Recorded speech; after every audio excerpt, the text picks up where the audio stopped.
আমার প্রথম নির্দেশ হলো আপনাদের কাছে অনুরোধ, এটার কারণের জন্য কোনো মিছিল হবে না, কোনো মিষ্টি হবে না, কোনো উল্লাস হবে না। একদম এই জায়গাগুলো থেকে একদম অবৈধ হবে। আমাদের কোনো বিপক্ষ দল নাই, আমরা নিজেরাই আমাদের সামনে সবাইকে নিয়ে ঐক্যবদ্ধভাবে ধানের শীষের পক্ষে কাজ করে ধানের শীষের প্রার্থীদেরকে জয়যুক্ত করতে হবে সারা দেশে।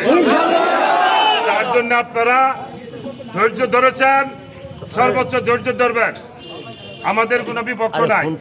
একটা দলে বিভিন্ন জনেই চেষ্টা করতে পারে, বিভিন্ন প্রার্থী হইতে পারে, দলেরই এক একজন এক এক পক্ষে যাইতে পারে, এটারই সবারই স্বাধীনতা আছে। এই স্বাধীনতা আমাদের শৈশবে হরণ হয় নাই। ধৈর্য ধরছেন।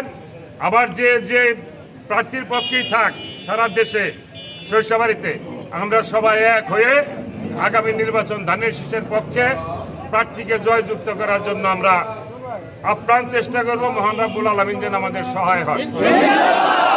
সকলের কাছে আমরা দোয়া প্রার্থনা করি, দোয়া চাই।